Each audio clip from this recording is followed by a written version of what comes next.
lock, mental slavery. I wasn't trained to be, I was made to be a saver. See.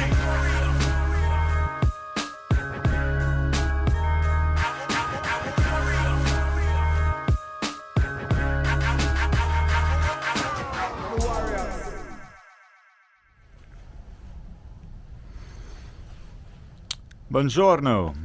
How you guys doing? Just wanted to give a little minute introduction of this video. I'm with the really cool crew of cats that, you know, they're called the One Great Work Warriors. That's just cool. And just spreading ideas, doing some videos, and yeah, sharing knowledge and all that good stuff. And yeah, trying to be there for a brother, man. So yeah, check us out sometime. And yeah, I don't know what's going on with that, but it's just been really cool to collaborate with more cats. Yeah, so this one is about religion. And it's kind of synchronistic in regards to that Jesus light. I ain't drunk off of Jesus juice. And yeah, this whole segment is, you know, synchronistic to, yeah, a recent mix that I put out. And it was something that I was, you know, had in mind for a fucking decade.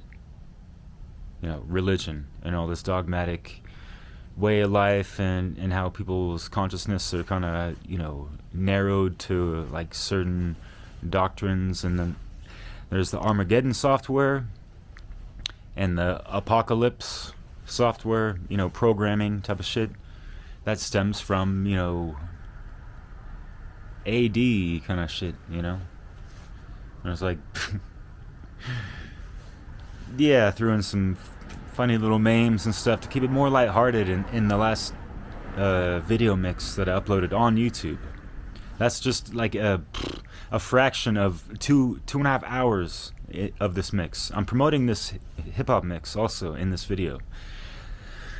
Check it out if you ain't seen it, because holy smokes, man. I put it, and it's really cool. I put a lot of like little hip-hop, you know, imitation reverend type of cuts in there. And yeah, another epic by Lab Tech 1 of like 10 minutes of like ripping down the house on like origins of Christianity and stuff like that, which I don't know if he touched on that, but I know we did not touch on that topic in this discussion. But I want people to understand and realize that the King James version of the Bible was one of the most, you know, widely printed things, like during the invention of the you know, the mass production of printing, something like that. Like the King James Bible version of the Bible was one of the like most mass-produced, one of the first mass-produced, you know, pieces of literature for the population to consume. So, you know, just gleaning off of that alone, go figure, why is, you know, Christianity and then in Catholicism, I never understood the difference, but, you know, I really don't care, because it's, you know, they have their shortcomings and all that, blah, blah, blah.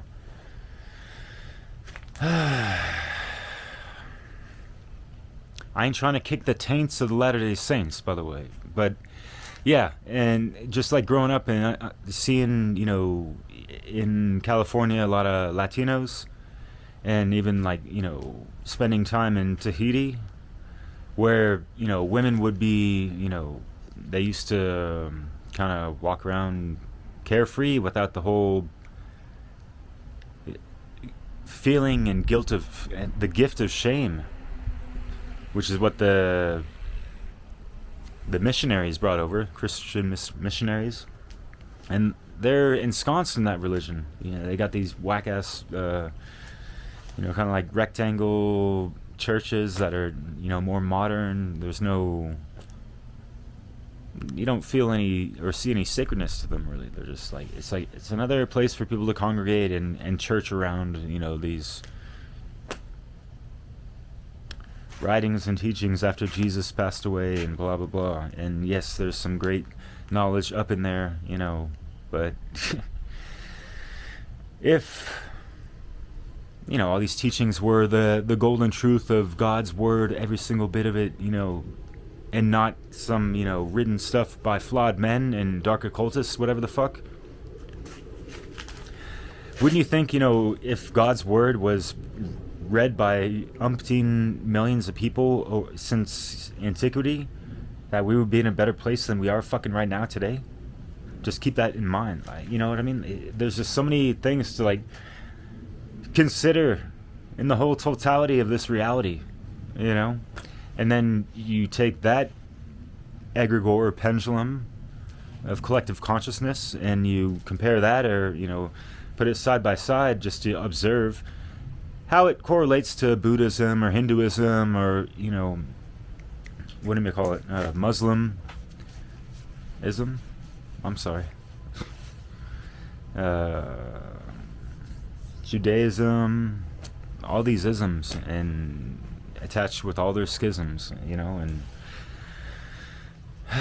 people have their own interpretations of certain things, and it's just, you know, there's so many different fragmented issues within any kind of religion, almost, you know. So anyways, and a lot of it just seems like fear-based, you know, like you have to obey or you're going to go to hell, or or you're not going to get your 72 versions and this and that, and you see guys kind of walking around entitled, like, why? Because, you know, your quote-unquote God said so? But anyways, yeah, so this this topic is huge, and honestly, I've for years wanted to just shatter the illusion of all these head cages, including the New Age religion crap, you know, because we're not going to 5D and all that stuff. Like, you want to bring that 5D integrated within yourself and anchor that energy up in here and ripple that out in this reality field, please, I encourage you, do it.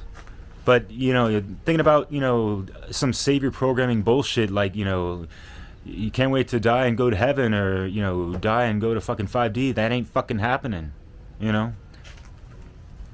Programs, but yeah, like, Armageddon software and apocalyptic software, what does that even mean? That kind of went over my head the first time I heard that. But just to elaborate real quick, I know I wanted to do a 1-minute caveat, but there's so much to be said about this, and, you know, what we spoke about in this segment, you know, is kind of just scratching the surface, even though we dive in kind of deep, you know, from a lot of different perspectives. And it's cool, like, even like, just like personal stuff, and, you know, ain't stressing with the confession, but, you know. So yeah, there's, like, you know, these written scriptures of, you know, what's going to happen in the end days, and you know, Christianity versus Muslimism or whatever. It's just like these things are scripted out, and like we don't need to fucking adhere to that and play it out and act upon that, you know. It's kind of like the modus operandi behind, you know, certain things you see on TV. Like, people call it predictive programming. I prefer to call it projective programming, because these people are more in the know than they're projecting things that they're already in the know of more than they're predicting something. But anyways, yeah, the whole religion thing. I mean, and I learned a lot about this in rap, and that's why I threw KRS-One, like, he's sprinkled all throughout this mix, and like he talks about, you know, the hypocrisy of black culture and how they were enslaved and, you know, forced to read the Bible. And you have people today that are, you know, going by, you know, the Bible's words and all this stuff as if, you know, as if that wasn't what their slave masters were indoctrinating them into and all this stuff. But yeah, it's like, it's hard to not say these harsh truths in the softest way that doesn't come off harsh, I guess. Like, you know, like, you know, I'm not trying to make fun, mock, or, you know, insult anyone who's still Christian or whatever, you know. That's your free will choice. Do as you please, you know. As long as you're not acting out in fucked up behaviors because of that causes harm to other people. That's basically what it comes down to, you know. But yeah, without further ado, this is a really good segment, and I'm really blessed and pleased and honored to be amongst these men,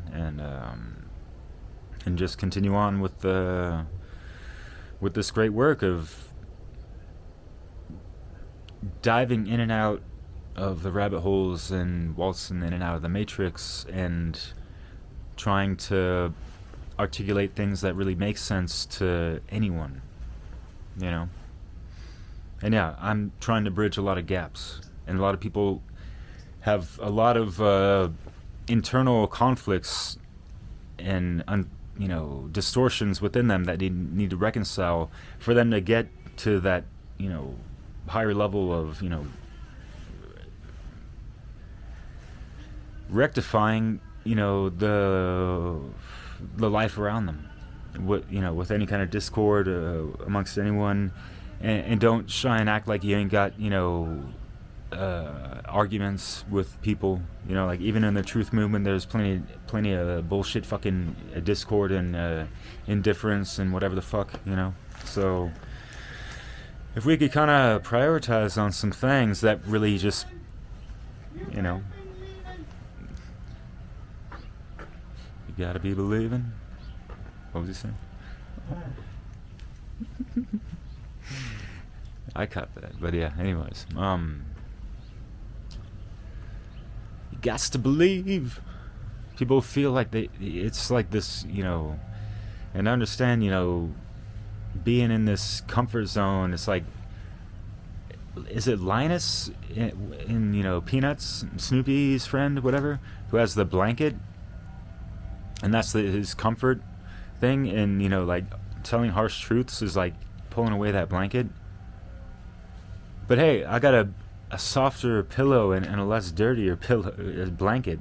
And Linus is the guy that has like that, all that that dust cloud around him the whole time, which is he's got a smelly ass blanket. That's his comfort thing. But it's like, my precious, he's smeagling the thing, which is that is the allegory for this toxic ego attachment towards material things, or just ideologies, belief systems, whatever.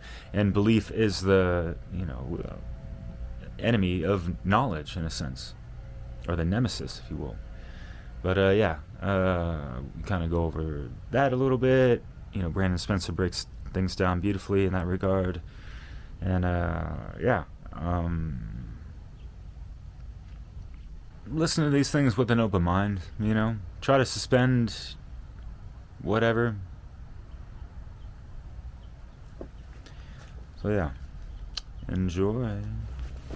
Hello. Welcome, folks. My name's Chris. I'm here with some good friends. We're the One Great Work Warriors. I'm here with Rick and Jerry, Derek, Brandon, and Jim. And we're going to have today a hard-hitting discussion about the subject of religion. This started because Rick was going through some long and difficult but important conversations with people on his radio show, and he was talking to us about his struggle of trying to talk with people that are like really into their religion and trying to find some kind of common ground when we're talking about natural law. And so we all started piping in, and then it got this whole conversation going. And so I'm going to pass it off to Brandon, and we're just going to get started by talking about what religion means.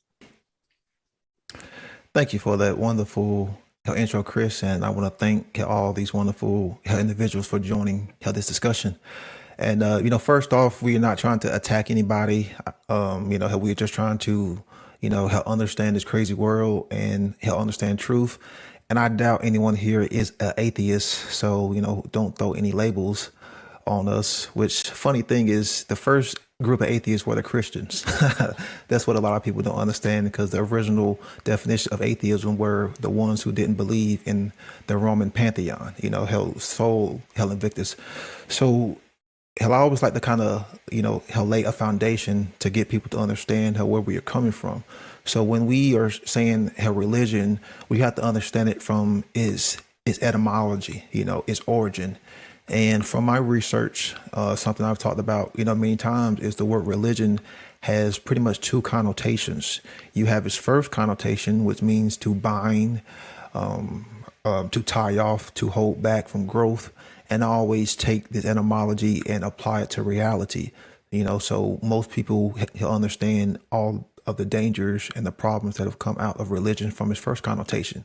But like I've said in many of my presentations, is religion also has a second form of origin from its derivation. So it would be to ally, to wrap, this connection.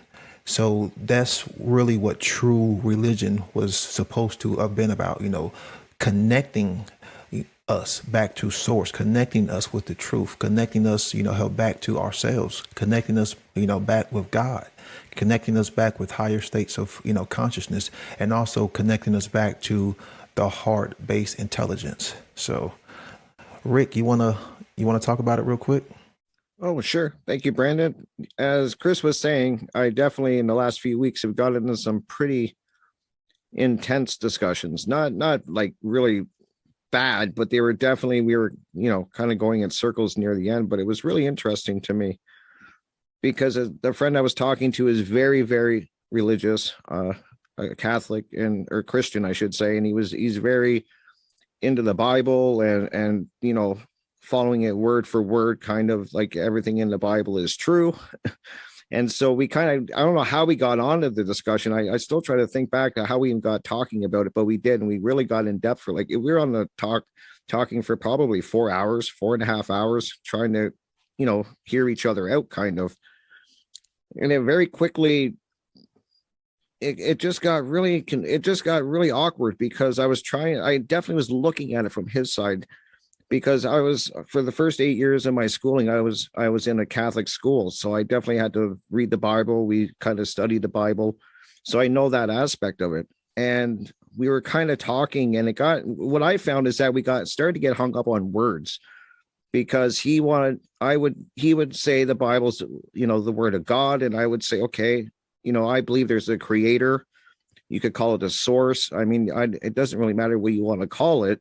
And he was really hung up on the words, so you mean God? And I'm like, no, if that's what you want to call him, that's fine by me. I'm not going to argue. And so it came down to, I had the ultimatum of believing that everything in the Bible was true, word for word, or it was all a lie. That was kind of where the argument I keep saying that, sorry. The discussion kind of ended, that was kind of what the line in the sand that was drawn. And I was kind of hitting it from the side that I don't see it that way. I look at the stories in the Bible, I look at them as allegories and the teachings. And so I kind of see teachings of morality. I see principles. I see natural law in it. So I'm learning from the stories, but it was really hung up on the word. That's where at least this discussion went, was we were kind of getting hung up on the words, God, if it's all true, if it's half true. So that's kind of where this conversation went. And it just got, we just kind of found that we were going in circles. I kept trying to say, we want this. It sounds like we want the same things, but we're just getting hung up on this. So that was kind of where it started and ended for us, was on these words. So if anyone wants to chime in. Hey guys, Rick, that's really interesting, and I'm sure you held some decent space and patience for him and all that, and just trying to reason with him and trying to find some common ground, like a lot of us try to do. And yeah, it's like anyone growing up in life. I mean, I didn't really go to church. I wasn't religious just because my parents weren't feeling it, I guess, and they're not atheists or whatever. But yeah, just kind of being on that peripheral outside and just kind of curious as to wow, there's all these churches and all these people devoting all this stuff, and mankind has built umpteen billion edifices to praise whatever their religions, their gods and all that stuff. But yeah. Yeah, Brandon, it's interesting because you just put out a presentation recently, and you were also visited the same day. We had a discussion with Leslie, actually, with some people who witness Jehovah and decide to knock on doors to, you know, make sure everyone is trying to, you know, adhere to that. And, you know, growing up, I've had friends where like one of my friend's mother, like she was a Jehovah's Witness, like a daughter of them or something like that, or she was like put into that cult, and like it seriously screwed her over. She had like severe like trauma and stuff. It took her years to like get over that stuff. So, and yeah, you can, you know, talk about the Catholic, you know, all the whatever priests that, you know, raped how many boys or whatever. There's like all these things that you hear about and this and that. You're just like, well, okay, like what's the goal of all these religions? Like, what does it amount to in the end? Like, what's the totality of the evolution of man, you know, under these, you know, quote unquote unifying, you know, things? You know, it just seems like there's a good amount of dogma. There's like limited hangouts involved with that. Limited hangout is something that, you know, there's like low ceilings of enlightenment or evolution. You know, it ain't the bee's knees, or if you will. But with that said, there's always like some golden nuggets of truth and, you know, aspects of natural law, cosmic law, morality, on all these things that are great to live by and embody. But at the same time, it's like, and I lived in France for 13 years, and there's a lot of Muslims over there. I've seen and witnessed, you know, thousands of them acting out in civilization. I see a lot of them like being so adherent to the Quran and whatever. You see these people with the black dot on the forehead because they bang their heads, you know, 5 times 5, you know, per day, praying to the east every time. You know, that's where Allah, blah blah blah. You know, that's nothing against them. It's just an observation. And I just see that a lot of them, they can be just two-faced, and it seems like they're trying to live life adhering to, you know, what their God's wanting to, but it's almost like in a fear-based way of life, in a sense, because and almost like defiant towards these things because they feel limited in those constructs. And, you know, so there's just like contradictions and things in way of life and thinking and acting and behaving and even, yeah, you know, and I'm sure someone will love to break down the difference between knowledge and belief. Mm-hmm. Well, I'll take that. Task. You know, when you look at the word belief, it has the word lie into it, but belief is based on subjective perception or interpretation. So we see, you know, in today's day and age, you have a lot of people believing that they can be whatever they want, but that is not true. That is not, you know, based off facts. That's not based off knowledge. You know, so knowledge would be based off of, you know, facts or, you know, truth, something that has happened in her reality, that which is. So her belief is based off her perception, and perception is not reality. Perception is not truth. Perception is a way, or, you know, her belief is a way for us to take in her information, you know, so we break down her reality, and we have to take in the information and discern it, you know. So that's where beliefs can come into play, you know, but we have to learn to align that which we believe or that which we perceive to that which is, you know, and that's what people don't want to do. And that which is true, you know, things that have happened in the past, things that are happening with now. And that's how we really, you know, start to communicate with God, or, you know, help to sort is we have to align our perceptions, our beliefs to that which is true, and not put our beliefs, you know, how we perceive things above the truth, above real knowledge. And that's the thing, is a lot of people in religion are afraid of knowledge, and that's why they will just spew belief, because belief in and of itself isn't bad. But the problem is once that belief gets mistaken for truth, then you create this form of dogmatic way of thinking. Then therefore you become attached to that which you think is true, when in reality it is false. Then in that attachment, that egoic attachment, you don't want to let go of those beliefs. So you start to protect, you know, those beliefs. You start to protect the lie.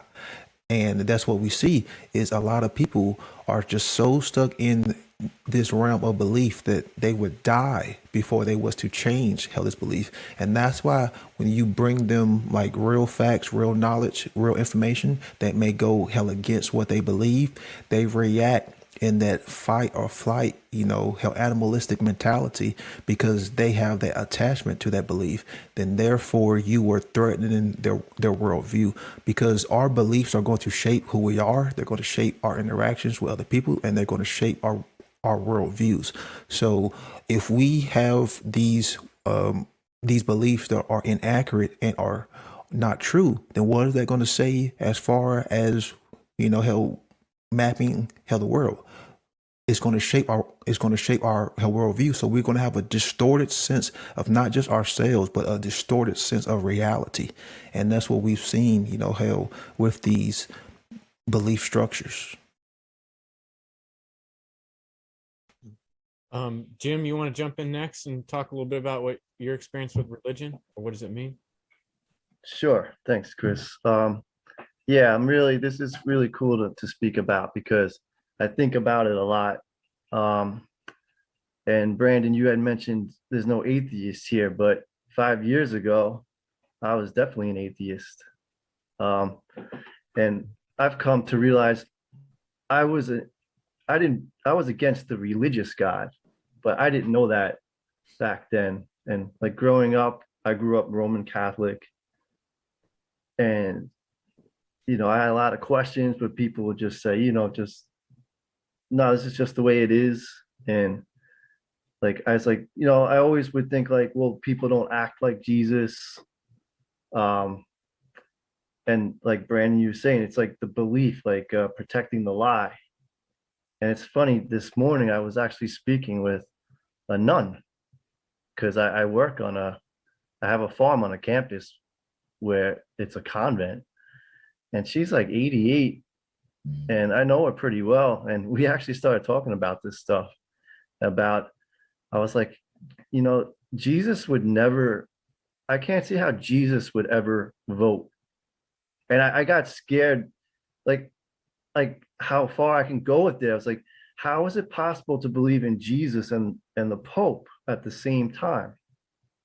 If you look back at history, and the Pope was the leader of like world domination, the Crusades, the Inquisition, and like we could get killed for talking like this, like we are now, back then. So I feel like that programming from our ancestors, that fear is still in us, and that's what's keeping people to protect that lie, like that the Pope is the Antichrist. But you think, like, how could the Pope be anything to like be the spokesman for Jesus if he funded slavery, and supported that all that barbaric stuff. So, but I had come to realize that maybe like when I was my late teens, I was like, fuck this shit. Like I felt like maybe there was a God, but there was like, I was brought up to believe this God, fearing God, and you're gonna punish you and all that shit. And I was like, fuck this, he's not real. And I became an alcoholic too, so that helped block all that out. And I didn't think about it for like over 20 years. I just like, if I did, I would actually even put my middle finger up in the sky. I'd be like, fuck that, there's no God, fuck you, God. That's what I would do. Just like I thought that was funny. But what I come to realize, that it was that religious God the lie that I was against. And that's what I think that religion keeps people in that lie. It's like the greatest con job in history to me. But I will say, I've come to realize, that like all these objects that I can see in front of me, all these man-made objects, right, were all created from our mind. And I am a firm believer in patterns of nature. And so therefore, all objects of nature had to have come from a mind as well, like just as we are nature, we are creation. Our creation came from some thought, all is mind. So that's what I think about when it comes to religion. You got anything, Jerry? Yeah, so what is the exact topic or question that we're discussing today? Well, like, you could just tell us your experience with religion. That would be cool, man, because your perspective on it is a good start. Right now, we're just kind of defining the word and talking about our experience with religion, you know? Yeah, so I pretty much didn't know what religion was until I saw Mark Pass's work. When he broke down the word, I was like, man, I've never seen this before. Like someone actually defining the word. Like that is what I was like. I wanted to know what the facts were. Like when I was a kid, I was raised Catholic. I asked the priest, hey, I asked him a question, and his answer was, you just have to believe, like, you just have to have faith. I thought that would, like, it didn't satisfy my question, but I kind of just nodded my head and agreed. And I did deviate from the path. My mother, she's like hardcore, she's a hardcore Catholic. So my whole family is. So I'm surrounded by pictures of Mary, and I was in the Navy, and I decided to join a Christian Bible study group. And there it was all, they were Christian, so they said, look, being Catholic is wrong. This is the way. You can only pray to Jesus and God. So I ended up saying, I thought they were right. So, but I didn't live up to those standards, and I ended up like praying to God, and I said, God, please, can you please show up to me? And he never did. So I kind of threw a temper tantrum, but then I wanted to like connect with God again. So I only knew people who were either like Catholic or Christian or Muslim, like nothing about natural law. So I ended up, not being atheist. But then I came across Mark Passio, and then he broke down the word religion, and that I was immediately hooked, because that made so much sense to me, how all these religions, like, one of them has to be the right one. But my opinion is no. I mean, how do we know that one is the right one? Like, you have to ask questions, you have to do like research, like who wrote these words? Like, could it have been edited? Like, follow it to the origins. No, I don't think anybody like near me asks these questions. They just nod their head and agree and just have faith. I think that we should be questioning, like, hey, could the people who raised me Catholic, could they be wrong? I'll pass it to you, Chris.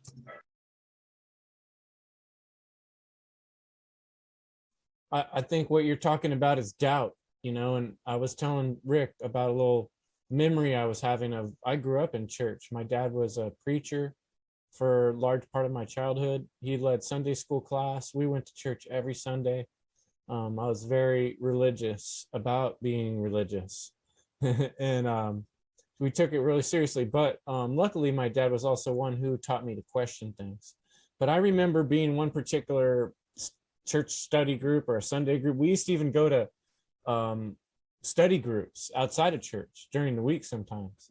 And I remember this conversation where we were talking about doubt. And we were basically asking the question, is it wrong to doubt? You're supposed to have faith. And Christian, you're very much encouraged from the very beginning, just have faith. You have to have a strong faith, your faith is your firm foundation, right? Everything's based on your faith. And then, so we were talking about this problem of doubt, does God doubt? Why do we have doubt? And I think that question never goes away. If we were created and there's a creator, why would that creator give us this doubt, you know? And why does that doubt keep coming? Why do we keep having these questions? You know, like I've loved being around little children because they never stop asking questions. They go, why? And you give the answer, why is that? You know, and that's not a bad thing. In fact, when people start getting older and they stop doing that, that's when they start to calcify and get brittle, and they're able to get their brain to the point where they can't really look at all the options anymore and keep asking those questions. And I think there's something very inherent and real in being alive in this universe that forces you to ask questions, because there's mysteries. We're in a world of mysteries, and you stand on top of a mountaintop and you look out and it's like, wow, you know, being on top of a mountain or looking at some of the amazing things in nature. There's no words. We try to come up with words. In fact, all of our words that we come up with, whether it's poetry or music, are inspired by nature because it's so amazing. And even though it's a normal thing that we've been born in our whole life, it still continues to amaze us and inspire us. There's something else going on here in this reality. And it's not just materialism. There's deeper realms. And so people find all these ways to relate to that reality. And they create all these different stories. And that's basically what I've come across is, I use the term storytelling, is that we have to be cautious about storytelling, because storytelling is good. It serves a purpose. It helps us, you know, relate to someone else what we're trying to describe. A story can embellish a concept. It can, you know, I can share an idea to another person with a metaphor or a story. And that's what's wonderful about, for instance, the Bible or stories people tell in religions, is they can share these wonderful concepts or ideas that we can kind of like wrap our brain around, right? Talk about Tappan. You wrap your brain around something because it has certain attraction, right? But what's crazy is that all through history, people have been murdering each other and killing each other by the hundreds of thousands. And you think, how do rulers do that? How do people, you're a king, you want to get all the men in your kingdom, right, to go attack these people in another country so you can get all their resources. How are you going to convince them to do it, right? Well, all the rulers in history have come up with the best possible ways they can and tried them out. And that's what we've seen, is lots of destruction, because people get really good at convincing other people to do stuff that they otherwise wouldn't do, you know? And what does it take to get someone to risk their life? You know, you have to tell them a pretty fantastic story to convince somebody to risk their life or risk the life of their family or leave their family to go possibly die. Why are you going to do that? You know, unless someone tells you a really good story. And usually the stories go something like this. You know, when you die, really bad stuff's going to happen. You know, there's going to be hell, you know, you're going to have hell to pay. So you better do what's right. And I know what's right because God told me. Okay. And that's one of the ways the story goes, you know. Here's another way the story goes. Oh, there's a bunch of bad, evil people. They're going to come kill us. So we got to go kill them first, you know. But that's not quite as inspiring as God told me that we're the heavenly inspired ones that he chose, and we're supposed to go kill them because God said it's okay, you know. Like, if you had that information, if you knew God told you it was cool, you could just go kill people and take their stuff, then why not, right? If that's the way the story goes. So like whenever we allow ourselves to believe stories, we have to like consider all through history, this has been done over and over in every possible way, in every way it can be done. So how many stories have been told? How many stories have been written down? And how many of those stories have been used to convince people to do things that they otherwise wouldn't do? So, you know, just a real simplistic view of history and religion and rulers, and why it's a dangerous thing to believe anybody's story without being able to actually verify it. I'll pass it back to Brandon. Yeah, I'm over here licking my lips because we got to elevate this conversation, because A lot of people don't understand because you're talking about how not asking questions, and um, there is another group that doesn't want you asking questions, and hell is cults.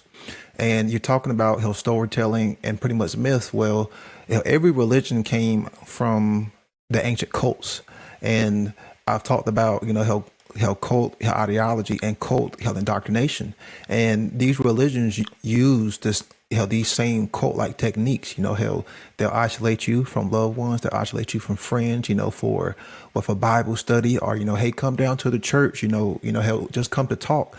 So pretty much they get you in their environment, and then they'll have the herd conformity. They all regurgitate the same things. Oh, just read the Bible. Oh, you just gotta have faith. Oh, just believe in Jesus Christ, and then they'll have repeat, have repeat all these slogans. He'll repeat these mantras. He'll repeat the programming. How you gotta repeatedly keep reading the Bible, and they'll use tactics of fear and trauma. Hey, if you don't believe hard enough, if you don't, he'll go to this, how this building, then you may go to hell. How you'll burn in hell. So these are techniques to get you to be obedient.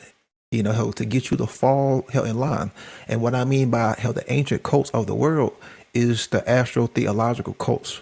Because if you look at majority of these sun saviors or these solar saviors are in, these hero myths, then a lot of them were based on the sun. And I have a few of them right here. And a lot of these were father sky gods, sun gods, or like the head god or the savior god. You had Enki or Ea of the Sumerian culture. You had Marduk. You had Baal. You had Brahman of the Vedic culture. You had Jupiter, which was Zeus. Before that, you had Uranus. Then you had Tian in certain traditions. Then you had Anu, was what the sky god in Samaria. You had Horus, who was the sun god in Egypt. You had Odin, you had Osiris, you had Zeus Pator, where we get the word Peter from. Then you had Sol Invictus of the Roman dynasty. Then you had Helios, which was another sun savior, of the Greek / Roman dynasty. You had Elagabus, which was a sun title that was given to the rulers of Rome. And of course you had Mithra of the Persian, dynasty, who was the Christ before Jesus Christ, which people don't, know about. He was the sun savior. Then you had Jupiter Sabazios. If people are familiar with Jesus, doing this, hand gesture, that's actually a Roman, older symbol that was represented by Sabazios. Then you had Atum in the Egyptian. He was represented in the sun when it was setting, and then Atum pretty much turned into Khepera, which was in like the earlier dynasties before Horus. Then you had Amun-Ra, which was another sun savior. Then you had Jove, which we all know Jove is talked about in the Bible. You had Dionysus, which he was in one of the main cults, of the ancient world. And then you have Isus in the Gaelic traditions. Then you had Tian, or Tian, he was in the, I want to say, the Etruscan tradition. And then you had Adonai. We all know about Jehovah. We all know about El. We all know about Allah. We all know about Apollo. You had Saturnus, Kronos, Tammuz, and my favorite, Lu, of the Gaelic traditions. So all of these were considered to be sun saviors. These were supposed to be the ones that was going to, help save humanity, when in actuality, when you have to rewind it back to the way the ancient man, lived, it was all about planting crops. It was all about, understanding that natural cycle of the sun, the rising and setting of the sun, because in the daytime, it was equated with life. Springtime was life, and in darkness, how nighttime, or in the season of death, winter, it was equated with death. Because if you didn't have your crops, if you didn't have all of your goods, if you didn't have all of the things that you needed, when it came time to to hunker down, when it got cold, then a lot of people, didn't make it. So these stories were used as a representation of nature, and the sun was always considered to be the savior for mankind, because at nighttime, all of these animals, would come out. hell, freaking, they didn't have technology, hell, back then. And we hear all these stories of, so and so, hell, was a shepherd, so and so would watch the sheep. Well, that was always in esoteric forms a representation of the ones who would stay out at night and they would watch the stars. See, people equate, hell, watching the herd and watching the sheep to actually real sheep. No, it was the ones who stayed out late at night and watched the stars, because the stars were used as a means of time and as a means of navigation. So those that were initiated into, hell, the mystery schools, it was symbolic in language. So if you was watching, hell, the stars and you was watching this, then you understood that, hey, once this certain time frame or once this constellation started to show itself, then, hey, maybe you had a certain amount of time frame left to start planting your seeds, to start planting your crops, or to start gathering, your crops. So all of this was very important to ancient man. So they would create stories, create myths to try to get people to understand this and to try to pass this knowledge on to further generations.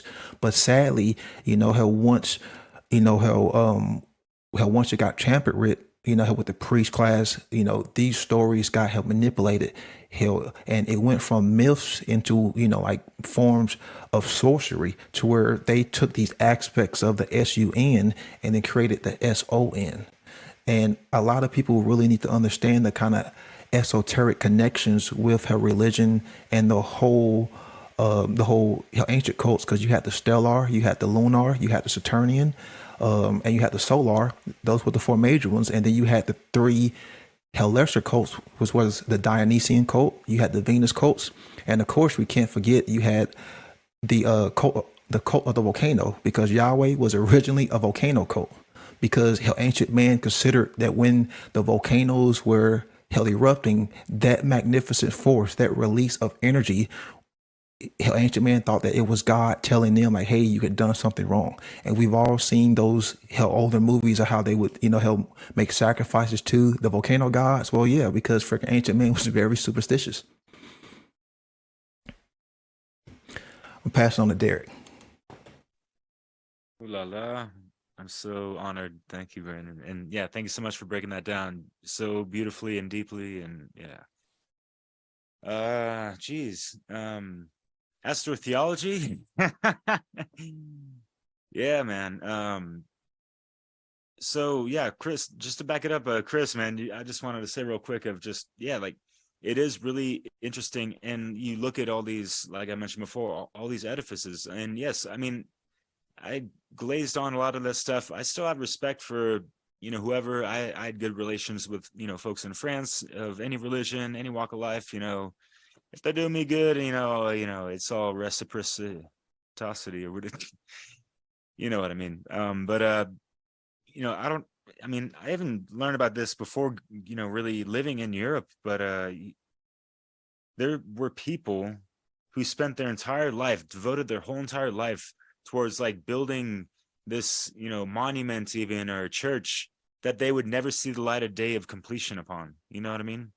And just that power of, belief and just, like, hey man, you're building this church, you're going straight to heaven, man. Like, just keep at it, man. Like it's like free slave labor type of stuff. You know what I mean? Like I'm sure they, indentured servants, you get a little whatever, but yeah, it's just, that's really interesting to consider all that. And yeah, and there are so many different names to name so many different gods, and how many people are really at odds with, which one's the best, or all this stuff. And this has been playing out for how many thousands of years? Like, really?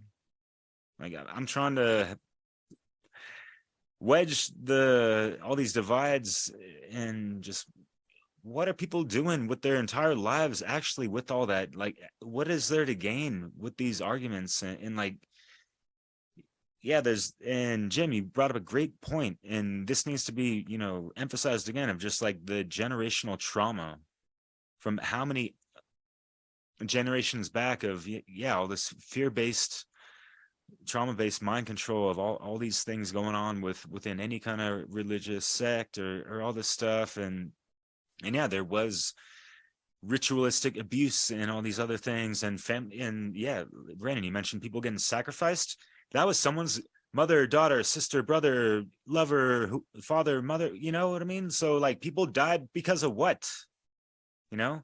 And I thought Jesus pulled the switch out on people trying to, you know, practice these organized bullshit dogmatic religions, as well as the financial, you know, district. That's, you know, just another mind control manipulation.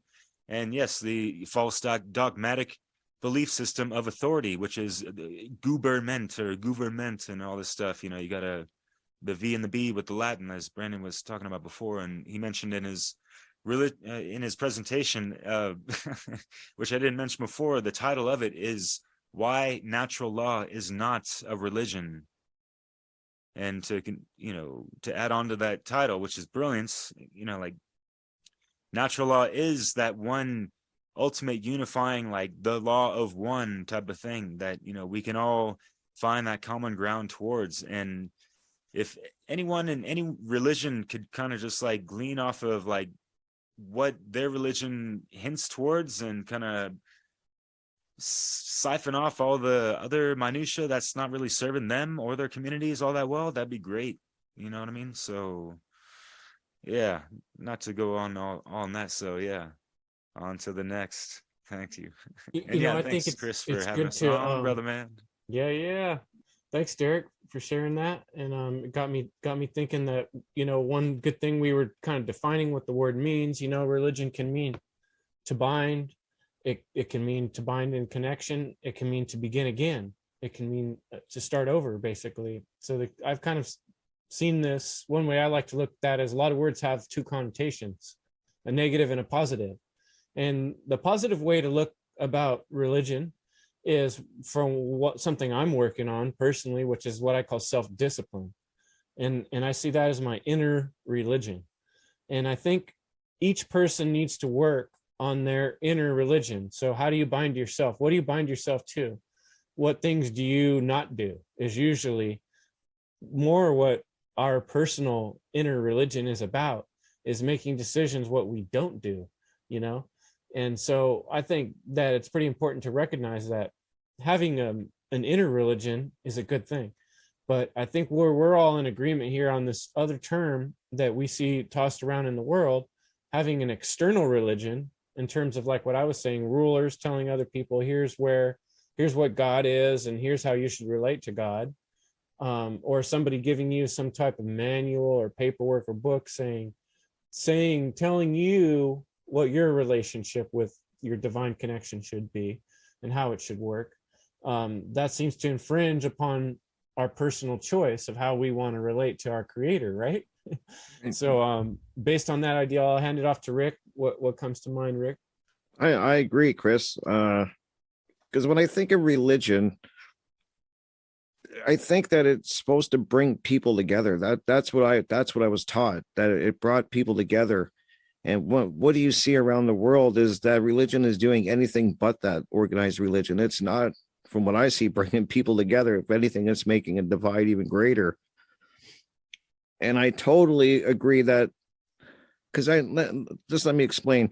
I remember when I went, like I was saying earlier, I went to Catholic school, and then when I got out of Catholic school, I definitely strayed away from religion totally. I just was not happy with it. And then I remember when I first got sick with what I have, I remember that was probably one of the lowest points in my life, like that I can remember. I was pretty much about as depressed as you can get. And I remember for some reason wanting to go to a church. And I remember asking my mom, you have to bring me to a church. And kept saying that. And so finally I get a ride to the church, and I go in, and the lady's at the front desk, and she's like, there's nobody here, like, except me, but you're welcome to go in and, you know, pray, do whatever you want. And so I went in, and I just remember kind of falling into the pew, and I was at such a low point, thinking about all the stuff that I've read, that I learned, and just really questioning things. And for some reason, something kept going into my head that the answers are in me.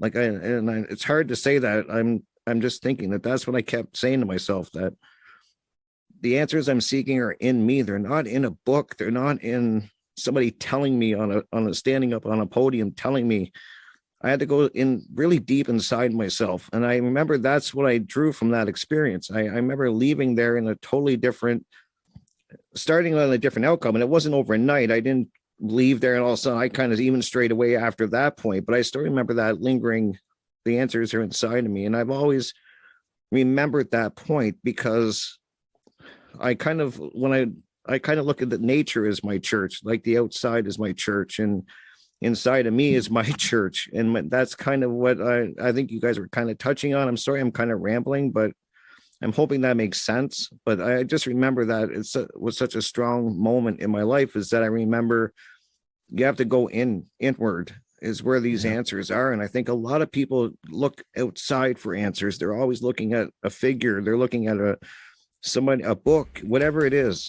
and never really turning in. And that was such a powerful moment for me. And I still reading stuff in the Bible, I still can learn from that. I'm not saying that I don't look at stuff like that and not learn. I definitely do, but it just gives me a different look. If you guys kind of know what I'm explaining. So sorry, I didn't mean to ramble. No, you're good. No, that was great, Rick.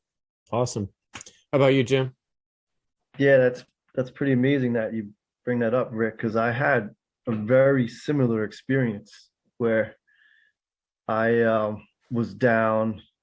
It was when the first few weeks when I was trying to stop drinking, and I was on my first farm and struggling to make this new business, work out. And my wife was leaving me and all this stuff, and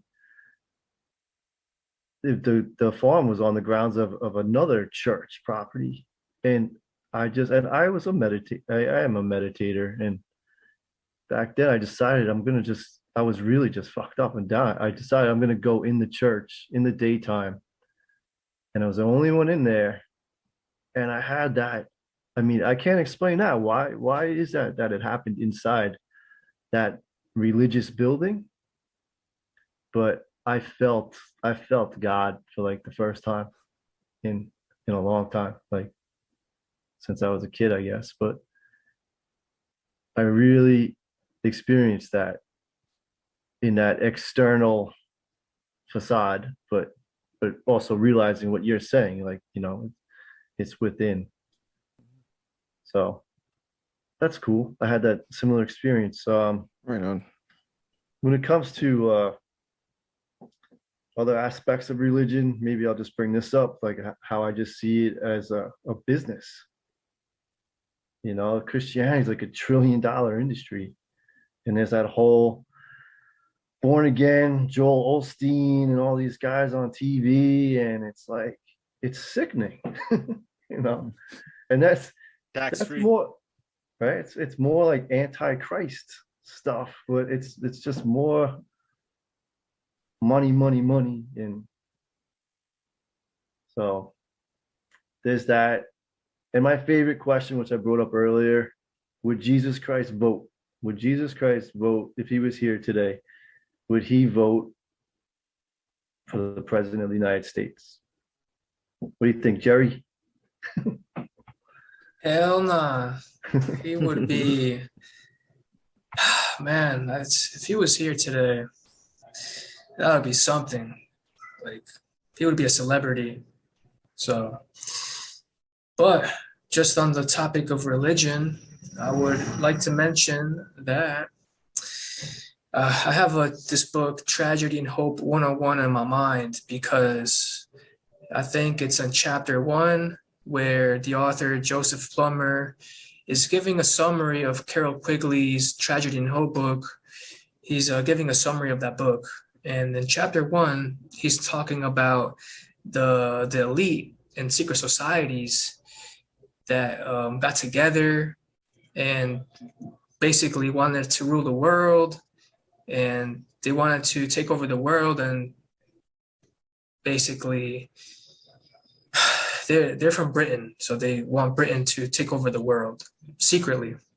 So I remember reading, and they were saying that they were going to make businesses, or if they could get away with it by saying, look, we're doing this in the name of God, then they would do it. So what I'm trying to say is people might have bought into that just if their mission was because of God. So I thought that was huge. Like, man, like how much power that has. Like, I don't know. I saw this recent show, and it was a Netflix show with my dad. It's the Ozark. It's called the Ozark. And this guy walked into this store, and he's crazy though, because there was a shooter in the store. So he was robbing the cashier, and the guy, before he walked in, he knew there was a shooting going on, but he walked in anyways. And then he got shot. And then he said, oh, because of God. And he became a hardcore Christian. But the whole point of this is that, like, I don't think it was Jesus that saved him. I think it was like luck. But yeah, it's a lot going on in my mind right now, but I just wanted to get those thoughts out. So pass it to you, Chris. Right on. Yeah. Thanks, Jerry. Yeah. And you know what's complicated too for the modern person looking at this word religion or the idea is that it's so convoluted. There's so many different, I mean, if you think about it, we're at the point in history when everything has happened leading up to now. So that's a lot of cumulative storytelling that's going on, a lot of cumulative dynasties and generational power situations, you know. And so we have a lot to look back at and compare with, right? And like what I was pointing out in so many of these situations, we see people in positions of power always abuse that power. And there's indoctrination going on where from being children, we're trained to believe in this idea of authority. And that's something that we believe in like a religion. And we don't even realize that that's a religion, but we hold ourselves to following rules that we don't even need to follow. For instance, most laws, there's no one around there every time you come to a stop sign to make sure that you actually stop before you keep going again. Most of the rules we follow in life are things that we do to ourselves, self-governance, right? And we're so used to having someone to look up to and someone to ask for what's right. Is it okay if I do this? Mother, may I, right? Remember that game? We used to play this game when I was a kid called Mother, May I, right? Where you would have to ask permission to take a step forward. We're so used to this, and it's so built into our thinking patterns and the paradigms and structures of our institutions of our world that we're very mind controlled. And we don't realize that, you know, when we're talking about religion here, we're really not just talking about Catholicism or Hinduism. We're actually talking about things like government and the very idea of authority, which in itself is a religion.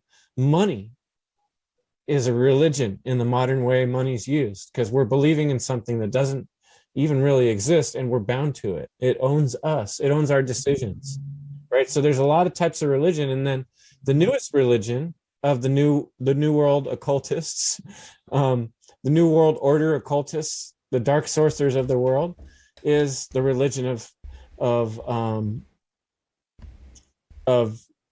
health, right? Now they own your health, right? This religion of sickness and disease, of science. Science has become the new religion, I guess you could say. And so I thought I'd just kind of change up the conversation with that a little bit. Let's look at the different types of religion and how we use that word. Yeah, you brought up some good points because, you know, Rick talked about how, you know, he was asking questions and, you know, he started to help go within himself. Her religious thought, all forms of her religious thought are based on external authority, and religious thought is what has given us the religion of statism, you know, because as Chris pointed out, you know, you got people who are going out and voting. They are giving up their power to representatives, you know, to represent them in the now. So I'm about to do my best, Leslie Powers, and we have to learn to find our locus of control, because most people who are in religion, they find their locus of control externally, and they'll say, hey, I can't create any change. I'm powerless. I'm a bad person. What can I do? But in actuality, if you started to go within yourself, then you can start to see like, hey, you have all the power. It's just you believe, that it's external towards you, when in reality, it's you are the power. So people have to change their mindsets, because as long as we continue to think that there is just external power, and I'm not saying, don't think that there are higher states of consciousness or God. Hell, what I'm saying is once you start to give your willpower, your energy, your free will, your ability to think, to discern, your creativity over to another person, and even over to a savior figure, a deity, then you kind of will shirk personal responsibility. You will shirk personal accountability. And that's what we see in a lot of religious thought, is they think that they are not responsible because, so-and-so came here to die for their sins, or because they read the Bible and, they read it more than you, then they're going to go to some, utopia, afterlife. And they are ignoring the present day now. And they are also separating the physical from the spiritual, and not understanding that they are both one and the same. So they're putting more emphasis on the spiritual and forgetting the physical, the present day now, the present. So then therefore, when it comes to taking personal responsibility for the actions, how they just say, what's the point? That's why we have Jesus, that's why we have Horus, that's why we have Yahweh, to be held responsible for me, because I don't want to think for myself, when the whole point of all of these allegoric teachers was to get you to think for yourself, because I've heard people say, oh, why are you rebelling? Christ wasn't rebelling. And I'm like, what story did you read? Like he was rebelling, like freaking, that was the whole point. He wasn't going along with the Roman authorities, so if you are, calling yourself this label, then you should be standing out and using your voice and walking alongside of Christ, and not just, throwing up these idols. Because if you look at what the etymology of the word of idol, it is a graven image or a symbol or an image of anything that is considered to be spiritual. So, you have all of these people who are walking around with crosses, all of these pictures of Christ or God or, whatever, religion. And in actuality, according to their own scriptures, that is idol worship, because you're putting more emphasis on the symbol, and you're putting more emphasis on the image, and you're not putting more emphasis on what was said and the message and the teachings. So the true message and the teachings get lost over time. And then you start bowing down to this cross or to this depiction or to this graven image. Then therefore you kind of lose sight of the true purpose and the true meaning, and you get lost astray. Then therefore, you give your power over, or you externalize your power rather than internalize it, then following the true teaching, so you can pattern your life as this individual, or as the golden rule, because the golden rule was one thing that was talked about in all of their religions. And that's what a lot of people forget, and then they start focusing on the differences than rather what the similarities are. And the biggest similarity of all of these religious teachings, and of course it should be natural law and the golden rule. So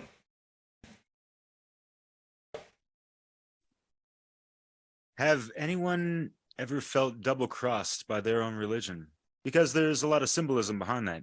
Double cross, like, yeah, a line with two sticks in the middle. It's like really so basic sometimes. And Jordan Maxwell comes to mind, rest in peace. Oh yeah, Brandon, by the way. I saw your t-shirt. Yeah, buddy. Resting firm between the pillars of enlightenment. Yes, and invite him in through the gates of knowledge, for sure. So yeah, what are those? What is the cross?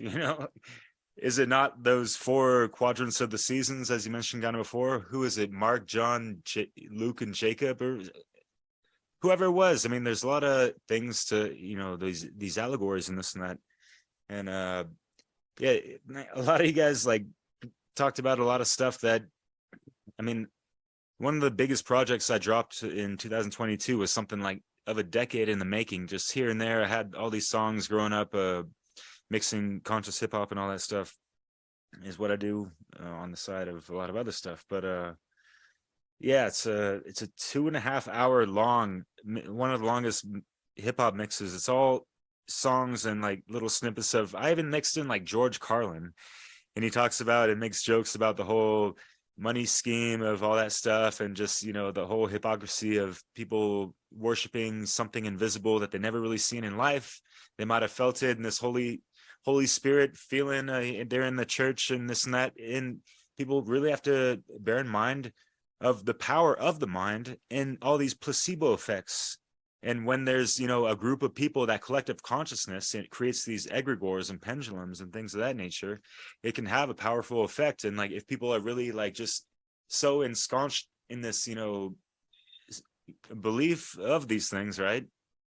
Then yeah, they'll be enchanted and hypnotized. And there are dark ritual, magic things going on in there. And people have to understand that pretty much the majority of religions are based and founded off of dark occultists. It's just what it is since antiquity, since the fall of Atlantis, not tist, but yeah, all these isms and schisms and things that, were born from, the betrayal of Thoth and the fallen Anu. And you mentioned Anu is, this a word for God. Well, no, that's the false light type of God, as in with Yahweh and Jehovah, all these things. And Jehovah, like, Jay-Z and all these people trying to like walk in the image of these false light gods. And yes, there's like savior program after savior program after how many, religions,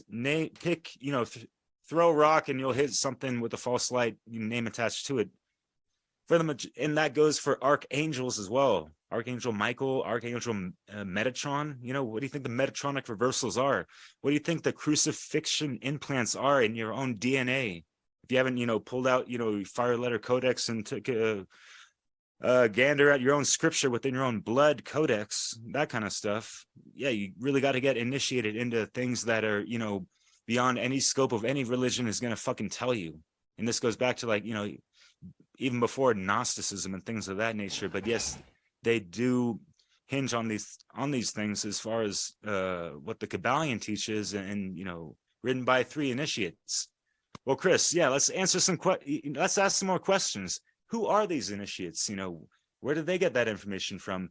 Who were their teachers and when were they initiated? And, like how many eons ago and all this stuff, so it's so interesting to just peel back as many onions as you can, get to the center core of everything, including, the most important thing within your chest, which is what a lot of religions, as Brandon mentioned in his last presentation, it's all about this external type of stuff that people have focus on, not trying to be the true Christ consciousness that is supposed to be the returning Christ. Like stop waiting another 2,000 fucking years for that shit to happen, because it ain't gonna fucking happen. You are the one that's supposed to come in this reality field and be that shining light of Christ consciousness emanating from your crown chakra and beyond that, because this is not just a 7 chakra thing that we have. It's like a multidimensional thing that people need to just unlock within themselves, and religion has been designed to hold us back from that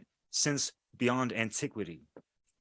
That's it's deep, but yeah, it's deep, like, and it really points to what was kind of on the tip of my tongue, is that religion is the problem. What we're discussing about religion is this way of thinking.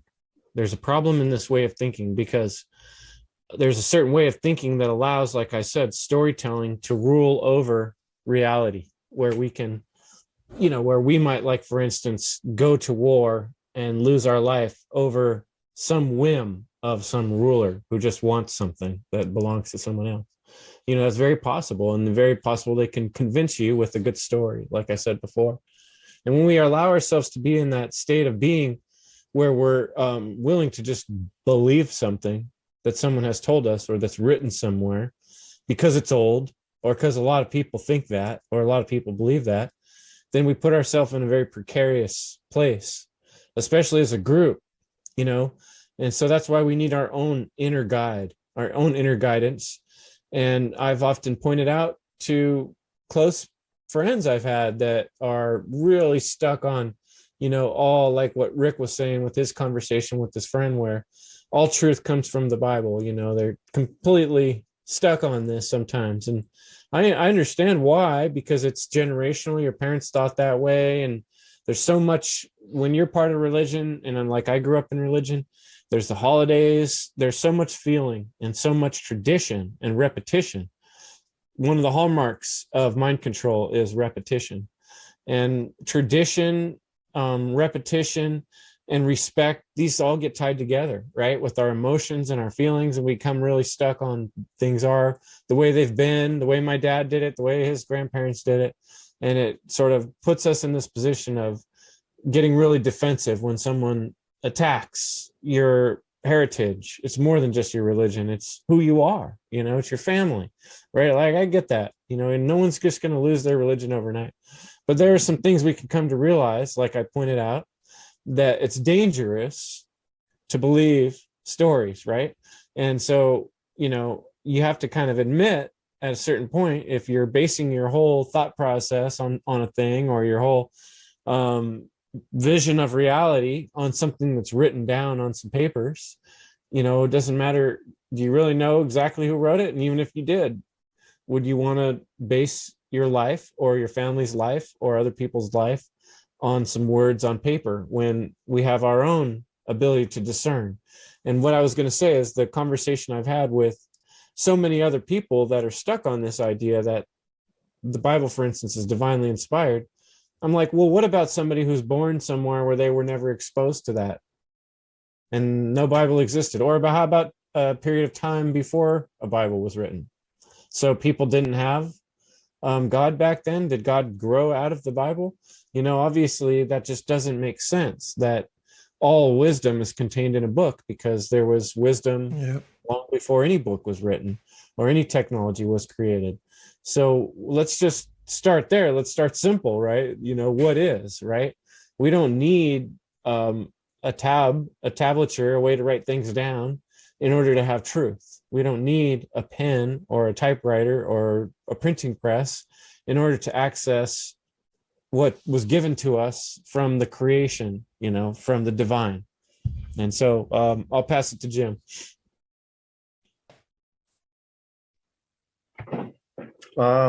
Yeah, I mean, I just keep going back to what you guys are saying about just thinking, you know, how the whole religion is like a psyop. You know, like people believing that Jesus died for you or he's coming to save us. That's to get people to stand down, right? To not take action.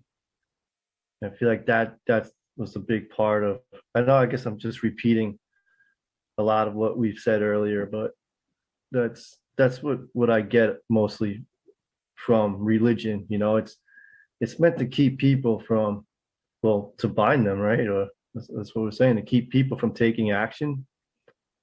At least that's what I get. I mean, and you talk about the cults. Earlier this summer, there was this woman came up to me in the parking lot with this newspaper, some international religion, and they're like hardcore believe in the second coming of Christ, you know. And I started asking her my questions, you know, like, would Jesus Christ vote, you know? And I scared the shit out of her. Like, she went into that flight or fright, and like she passed me on to like this other woman in the parking lot. But like, Pete, there's really, you know, there's a lot of that where people just believe that it's the, I've heard it called the psyop, and you know what I mean? So yeah. A That's- psychological operation, Yeah. you might say, yeah. Just to clarify for anyone who doesn't know, but yeah. So I think thank you for that. I think the most important thing is to think, and they don't want us to think. Yep. And think clearly and intelligently. Use your coherence, like John Trudell. I love that man. Rest in peace as well. But yeah, that's pretty much it. Just and the biggest part I get, whether or not you believe Jesus was real or the actual philosophy and the morality and the story and the golden rule, the message to be like Christ. Yeah. The Christ consciousness Yeah. is the second coming. I'm down with that. I'm not down with he's coming to save us, which is the religious message. Can I add on something, Jim, to what you were saying about thinking? Sure. It just came to me. Thinking, using our brain to think and using our mind to critical think, I think is such a gift that so many people waste and squander, because what do? They look to an external source to do their thinking for them. They look, whether it be a religious figure, it could be this false belief in the authority of government. But my point is, even if they're looking at a celebrity or something like that, they give up this gift to put this belief in this false authority. And I just think it's such a waste. I just really hope that people start using this gift of, just using your mind and critical thinking, and kind of don't get stuck in this box of one thing, whether it be a religion or it be this belief in this false belief in government or authority. Kind of look all over and explore a lot of different things, and then bring it internal and start kind of working through it. And I think that'll be a lot better than just kind of blindly following somebody. Thinking, I think, is so important. So I'm glad you brought that up, Jim. Thanks. And that's your show, right? I've been thinking. Yeah, exactly. Yeah, man. Great show. Yeah. And I think and that has a lot to do with fear, right? That's what keeps people from doing thinking, because thinking is scary. Yep. If you think and ask too many questions, that might topple some of your beliefs. That might make you reframe the walls of your paradigm. And that can be pretty scary.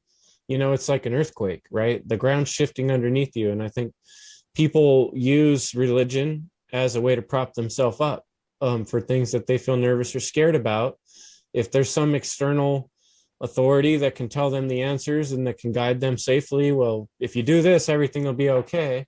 And if you believe that there's this God that's watching you at every moment and always there to protect you, well, that makes life a lot easier. You can just you can go along. You don't have to worry quite so much. Mm-hmm. And so I guess the other side of that is the more puritanic style of religions, where you think everything you're doing is wrong and you're constantly hating on yourself and guilting yourself, and you can barely do anything. But that has the dangers as well. Whereas if, like what you guys are talking about, is we go inside and we ask ourselves, well, what feels right inside? What can I combine my intelligence and my logic and find some kind of happy medium and talk to other people and see what actually makes sense in the actual scenario, rather than having some external rule to guide me in the right direction at all times, or have some book I have to go look at and thumb through a bunch of pages to find the exact right, thing. Where, I'm not saying books, verses, these are all great things to find inspiration and to find, I love the parables of Jesus. In fact, I'm going through them as we're talking, trying to find an appropriate parable, because in fact, the parables of Jesus in the Bible have so much depth of you can apply them to so many things. Like an allegory or in metaphor, you can apply them to many situations in life, and you can learn so much from them. And you can look at these different religions and learn from so much from them. Mm-hmm. The ones I'm most concerned with, honestly, now that we're talking about it, are the religion of government, the religion of authority, and the religion of money. Like even people that call themselves religious people, I know they're not really pure because they're all making what I call money-based decisions. Every church I've ever been in, and I've been in a lot of churches, that they're all making money-based decisions, not principle-based decisions. It's money over principles, Right. because they're Yep. willing to make a lot of sacrifices to live in this world we live in, and just sort of say, well, things are what they are. We can't change certain things. But if you truly believed in the principles of what you believed in, you wouldn't put up with certain things, and you would know one thing's bigger than the other. And that, you know, if you're making a decision from the point of view of what works out the best financially for us as a church, and to keep this building here, and to keep this structure going and the power on, well, we're gonna have to pay our taxes. Well, you're not really being true to the word, even what's in your Bible or your scripture, you know. And nobody who claims to be religious is. And that's just something I've been able to observe and think about. And I haven't had a good argument to go the other way. And same with the other argument I said about someone who's born somewhere where there never were any books. You know, they're not supposed to have a opportunity to connect with their God or the divine connection. It's impossible. That doesn't make sense. I'll pass it last. Jerry, you got any thoughts you want to? I think we'll kind of go one last time around here and finish up this conversation. Anything pop up for you, Jerry? Yeah, I mean, of course, you guys are great people to talk to. So, yeah, want to give a shout out to Crypt Rick for just bringing this topic to us. And yeah, you really gave some great answers there on the thinking, because I was thinking that, like, people don't think. Like, I used to be one of the people who just did what I was told. So I just know there's people out there like that. But then I'm thinking, so I know there's people can change. So I want to talk about solutions. So think for yourself.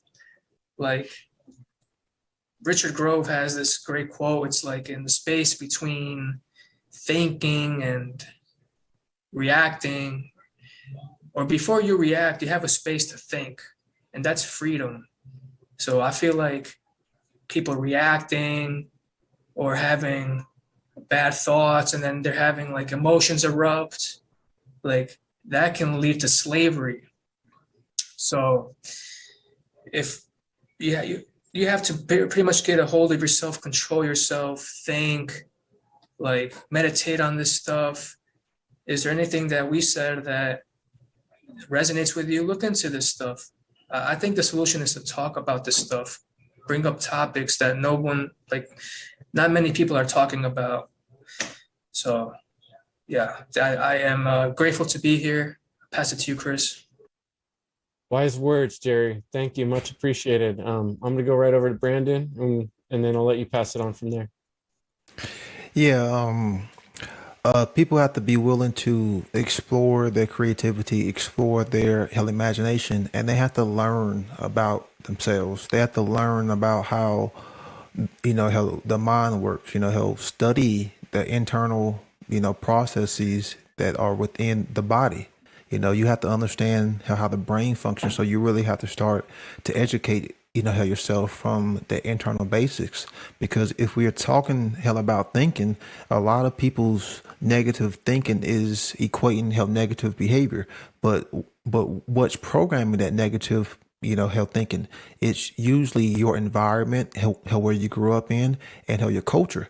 So we really have to change that, because a lot of this religious thought, how outside of government, how just mainly with the cultural, religions is based upon how where you was raised, or, where you was born in life. And when you look at the word culture, how it pretty much just means the same as cult, because it means to cultivate, planting seeds. So these negative seeds have been planting, and they are reaping, or, springing negative fruit. So the more and more you start to take in good information, you start to learn about yourself, you start to explore your own creativity, you can start to chip away hell at those negative fruits and then those negative seeds, and then replant those positive seeds that will in turn produce, hell ripe fruit, hell good moral hell behavior. So we really have to be willing to step into that form of transmutation. But in order for that to happen,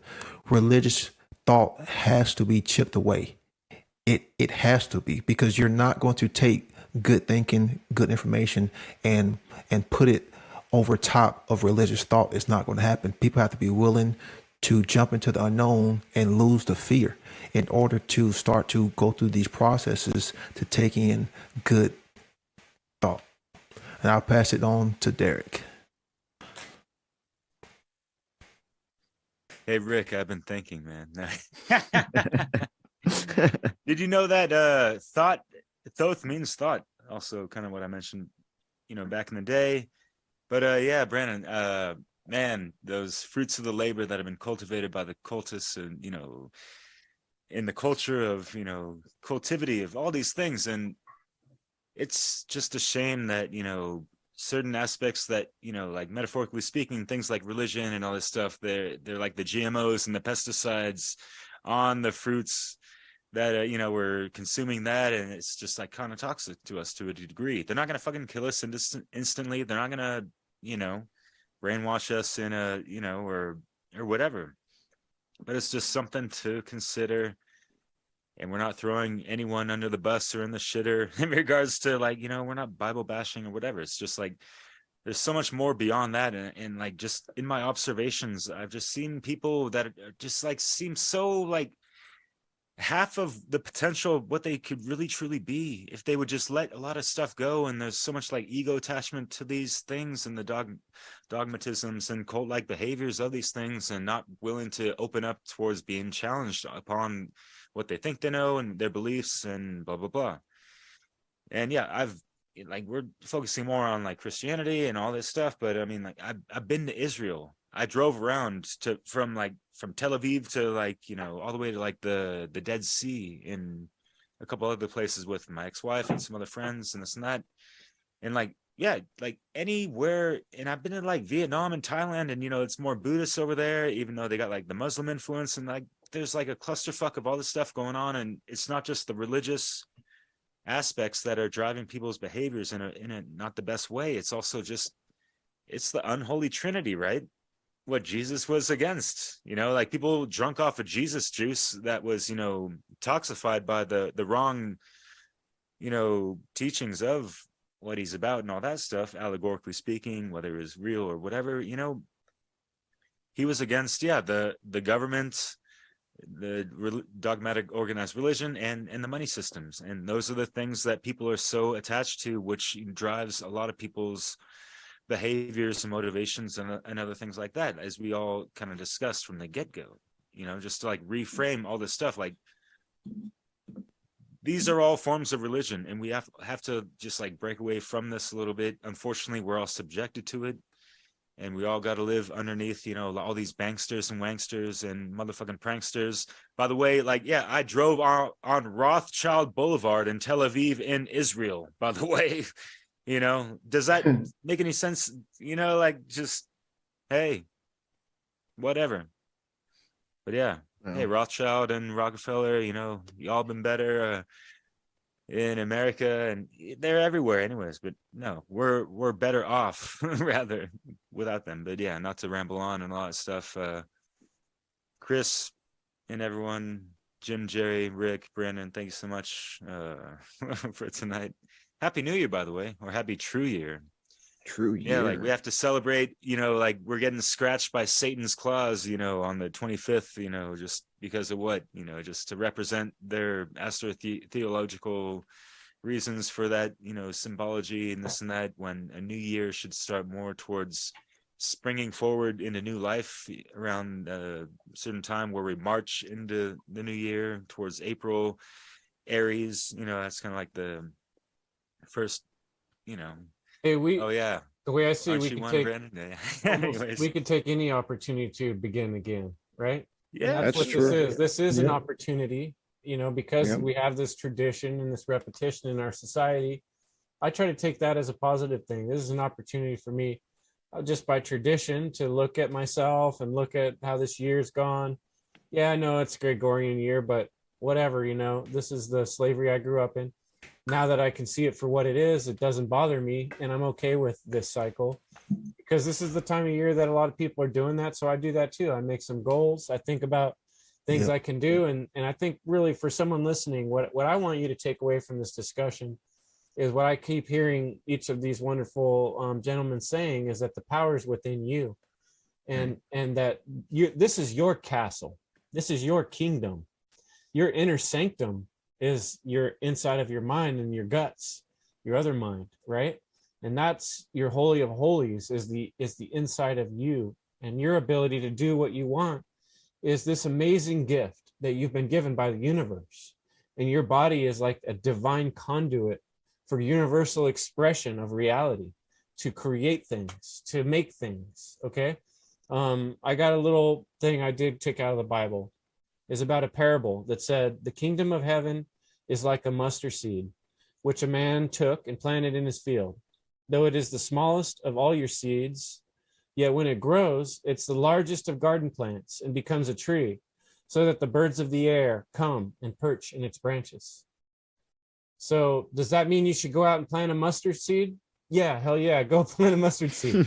But no, it also means a lot more. It means that each of us is like that tiny mustard seed. Even though we seem small, like one grain of sand on a whole beach, we have the potential and the opportunity to do anything, to bloom into the biggest tree, and to affect people in the most awesome way, and to make the biggest difference in the world, and to enjoy freedom and explore freedom. And you have that freedom. It was given to you by the universe. And all the time in history leading up to this moment never afforded you the opportunity to look at this much information that's out there. It's all out there for you to look at and understand and think about. Why give up so quick and just decide on something that someone else told you? Don't be a fool. Think deeper and take this opportunity. Seize the day. That's where I go with it. Anybody else want to close up? No, I'll just say I'm grateful as always. Thank you guys. It's really cool to talk about this stuff, and just leave off with that. Yeah, just think. Maybe I'll leave it with some a question for people to think about. And it could go for all religions, even atheists, to think about it. But coming from Christianity, if you were brought up in a religion and believing in the golden rule, and at the same time you were brought up in the government, and we just say, take America for example, if you were a Christian who grew up in America, which one are you choosing? Think about which one if you're still a practicing Christian or religious person, which one are you truly choosing? And think about it. If that makes any sense. You can't serve two masters. Yeah. Exactly. You can't have both. But everybody wants to think they can, but they're not thinking. Okay. Justifications.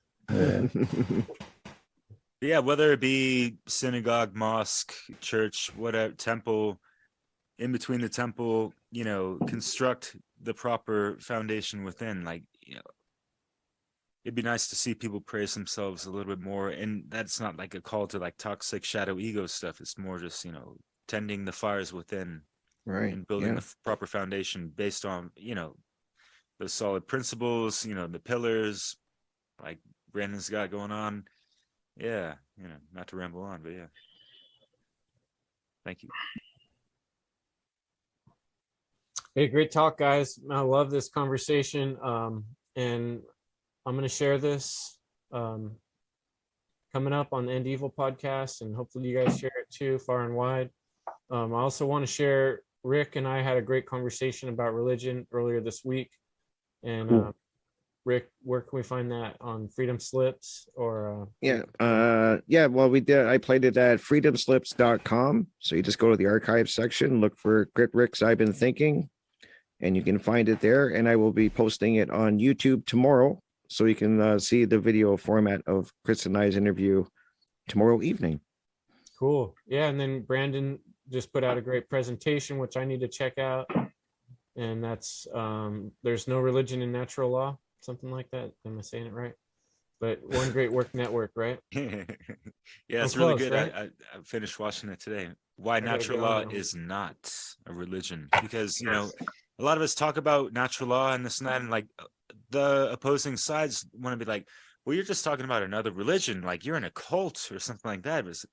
And the way that Brandon framed that, just like the title alone is brilliant. But yeah, he's got some really great slides, really informative, and differentiating the two. So yeah, Looking Thank you. forward to Thank you. checking Thank that you, one out. Brandon. Love what you Thanks for do. putting that together, Brandon. Thank Yeah, you. and then Derek got a lot of good work coming out all the time. Dissolving the Divide, Leslie Powers. Looking forward to keep on watching those series. And Yeah, check those videos out. Yeah. Yeah, Brandon, we got one in, and yeah, I'd love to have all you guys on eventually. We got a lot of divisions going on throughout the population, and yeah, like we're looking to do Religious this throughout thing's the one of them. whole year, something Yeah. like that. So yeah. I'd like to hop on there because like people can talk about the problems, but do they want to know the solutions? So Yeah, like the ones within themselves, like we're all alluding to with a lot Yep. of stuff. But yeah, we're not gonna digress into that towards the end of this segment. But yeah, like Yeah, we got- Chris, thank we'll you so start much, a new man. topic. Appreciate it. thanks, guys. Yeah. Great chat. And we'll come back at it for another difficult and exciting topic coming up soon. Thanks, friends. Have a good night. Yeah. Happy New Year. True year. Take care, guys. All right, real quick, because this subject wasn't brought up and I wanted to, and it didn't come to mind, but yeah, that picture.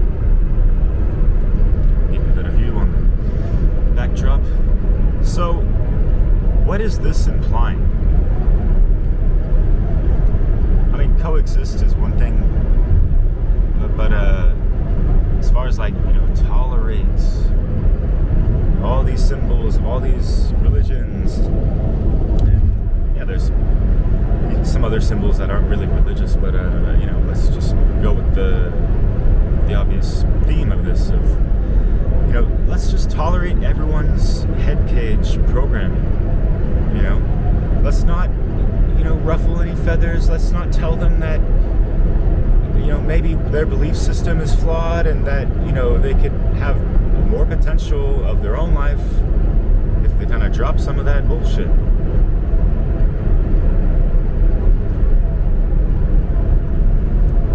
So we're supposed to just coexist for the next 2,000 fucking years, like with what the fuck has happened since then with all the religious stuff going on, the indoctrinations and all this stuff. It's like, wow. It's not the reality I want to really coexist in.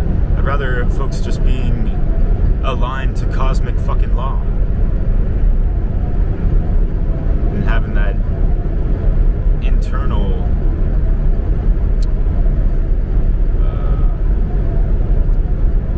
I wouldn't say religion, but monastery,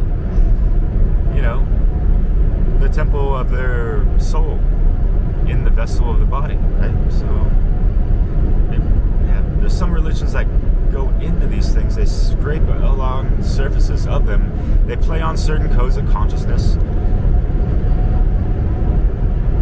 because they kind of have to, otherwise their religious programmings wouldn't work and people wouldn't really buy into it a whole lot. I mean, you've heard Jordan Maxwell.